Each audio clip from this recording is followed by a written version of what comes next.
Hi friend, Saumya kitchen में आपका स्वागत है। आज मैं आपको बता रही हूँ बेसन की पपड़िया। बेसन की पपड़िया खाने में बहुत ही स्वादिष्ट लगती है। ये तो आप जानते ही होंगे।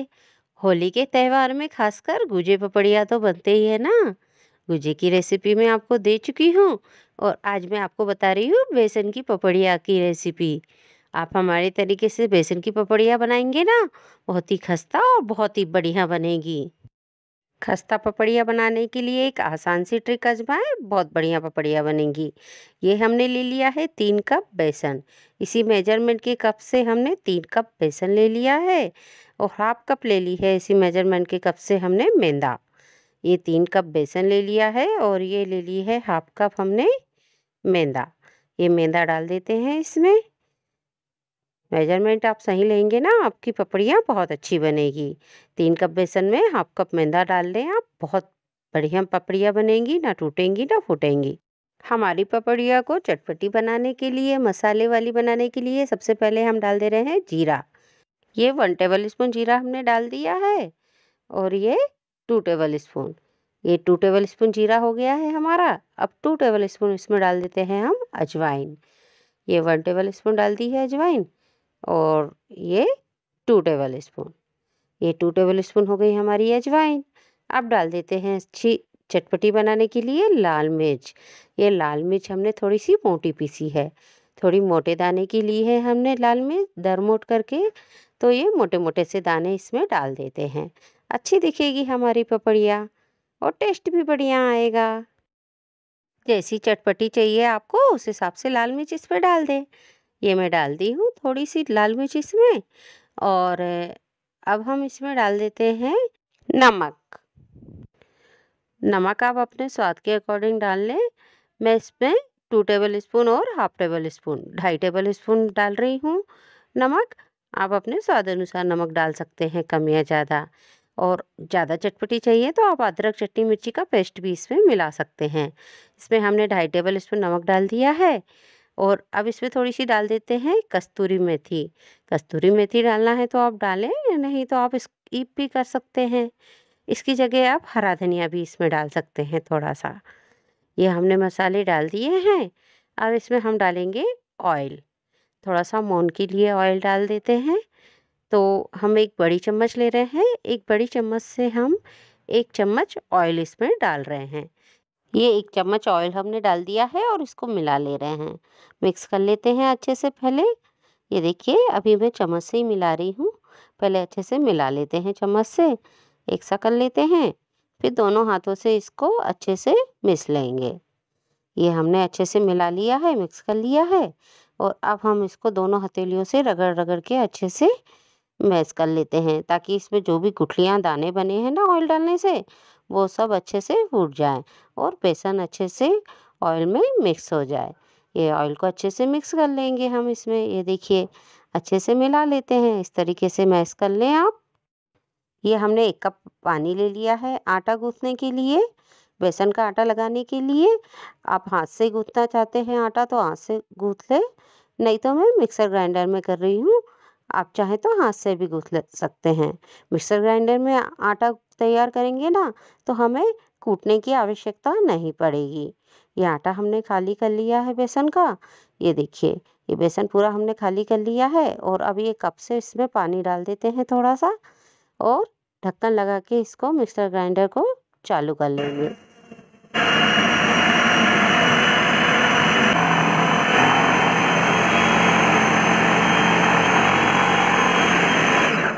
बीच बीच में इसको खोल लें और चम्मच से चला लें। ये देखिए चम्मच से ऊपर नीचे कर देते हैं, जो नीचे जम जाता है वो ऊपर हो जाए, ताकि इस तरीके से चम्मच से खकोल लें अच्छे से। ये देखिए ये मैंने हल्का कर दिया है ना चम्मच से ऊपर नीचे करके। ये अब इसमें थोड़ा सा पानी डाल दिया है और अब इसको हम चालू कर देते हैं। ये बंद कर दिया है। ये देखिए बढ़िया तैयार हो गया है हमारा आटा, अच्छा से मट के निकाल ले रहे हैं हम एक बर्तन में इसको। ये हमने निकाल लिया है, ये देखिए खाली कर लिया है अच्छे से पूरा। अब हाथों में ऑयल लगा लेंगे और अच्छे से पोंछ लेंगे, अच्छे से मिस मिस के पोंछ लें। ये बढ़िया तैयार हो गया है हमारा बेसन का आटा। इतना आटा लगाने में थोड़ा सा पानी इसमें बचा है। बेसन के आटे को अच्छा पोंछ लिया है। अब 2 भाग करके लोई कर लेते हैं।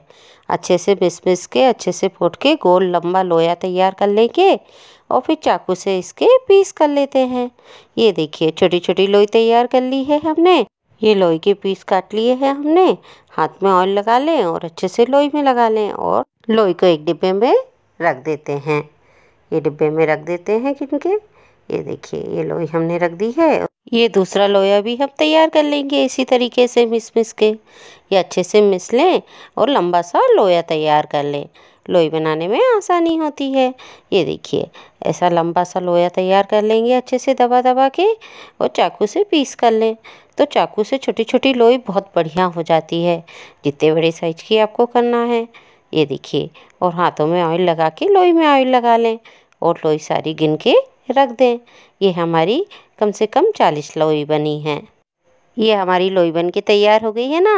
अब हम बेलना शुरू करते हैं। बेलने की बहुत ही आसान ट्रिक बता रही हूँ मैं। ये पटा ले लिया है हमने। इस पे एक हम पन्नी ले लेंगे, ट्रांसपेरेंट पन्नी ले लें आप वाइट कलर की और उसमें ऑयल लगा लें। ये ऑयल लगा लिया है। अब इस पे एक लोई रखेंगे और इसको हम बेलेंगे। इतनी आसानी से आपकी पपड़ियाँ बिलाएगी ना, टूटेगी फूटेगी भी नहीं और बहुत आसानी से बिला जाएगी फटाफट। ऐसे साधारण अपन बेलते हैं ना तो उसमें टूटने का डर रहता है, लेकिन इसमें बिल्कुल टूटने का डर नहीं रहेगा। कहीं से फटेगी भी नहीं और खूब अच्छी बेला जाएगी। ये देखिए मैंने बेल ली है, कितनी अच्छी गोल और बहुत बढ़िया बेला गई है। और ऑयल लगा रहता है पन्नी में तो आसानी से निकल जाती है। एक कपड़े में इसको डाल देते हैं। ये देखिए एक कपड़ा बिछा के रखा है हमने। और अब दूसरी लोई और बेल के बता रही हूँ मैं आपको। ये देखिए इस तरीके से बेल लें आप। बेल रही हूँ मैं, कितनी आसानी से बिला जा रही है, फटाफट बिला जाएगी इसी तरीके से। और एक सूती कपड़ा बिछा के आप उस पर डालते जाएंगे ना तो ये थोड़ी फरकी भी हो जाएंगी। ये देखिए आप मेरा बेलने का तरीका, कितनी आसानी से बेल रही है ना हमारी पपड़ियाँ।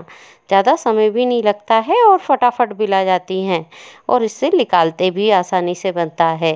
ये देखिए अभी तो मैंने पन्नी में बेलना ही भी आपको बता दिया है और आप चाहें तो ऐसे ही पटे पे बेल सकते हैं। दिख रही है ना बहुत बढ़िया, कितनी अच्छी बन रही है। ये देखिए बढ़िया बन गई है ना। अब हम पटे पे बेल रहे हैं। बिल्कुल आसानी से बेला जाएगी, कोई दिक्कत भी नहीं होगी। ऐसे ही बेलना चाहते हैं तो ऐसे ही बेल लें। ये देखिए फटाफट बन जा रही है। बस थोड़ा सा ऑयल लगा ले पटे पे और थोड़ा संभाल के बेल लें। पन्नी में तो बिल्कुल दिक्कत ही नहीं होती है, सबसे आसान तरीका होता है और ऐसे ही बिला जाती है। तो ऐसे ही पटे पे बेल लें। इस पे बेलने में भी कोई दिक्कत नहीं होती है। ये देखिए इस तरीके से बना लें आप सारी पपड़ियाँ और एक कपड़े पे डाल दें, थोड़ी फरकी हो जाने दें। फिर उनको सेकें थोड़ी देर, मतलब सूख जाने दें, हल्की सी हवा लग जाने दें, उसके बाद सेकें। ऑयल गरम कर लें अच्छा और फिर पपड़ियों को अलट पलट कर दोनों साइड से सेक के तेल निथार लें और निकालते जाएं। ये देखिए आप, मैं तेल निथार रही हूँ और रखते जा रही हूँ। इस तरीके से सेकते जाएं और तेल निथार लें अच्छे से। चिमटे से सेके ना तो तेल अच्छे से निथारते भी बनता है। ये देखिए इस तरीके से तेल निथार लें आप, थोड़ा सा झटकार लें तो ऑयल निकल जाता है अच्छे से। ये देखिए आप मेरा तरीका देखिए, मैं इस तरीके से सेक रही हूँ। और नहीं तो आप छारे से भी सेक सकते हैं, जैसा आपसे बने। मुझे तो चिमटे से बहुत अच्छे से सेकते बनती हैं पपड़ियाँ, इसलिए मैं चिमटे से सेकती हूँ। थोड़ा सा साइड में झटकार देते हैं हल्का सा धीरे से तो ऑयल पूरा निथर जाता है। ये देखिए कितनी बढ़िया पपड़ियाँ सिकी है हमारी, एकदम खस्ता बनी है। दिख रही है ना बढ़िया। ये देखिए आप कितनी अच्छी कुरकुरी पपड़ियाँ बनी हैं हमारी। ये देखिए एकदम खस्ता। तो बनाइए इस तरीके से पपड़ियाँ और अपने अनुभव हमारे साथ शेयर कीजिए। पसंद आती है हमारी रेसिपी तो प्लीज़ हमारे सौम्य चैनल को लाइक और सब्सक्राइब करें फ्रेंड्स। कमेंट करके बताएं कैसी लगती है हमारी रेसिपी।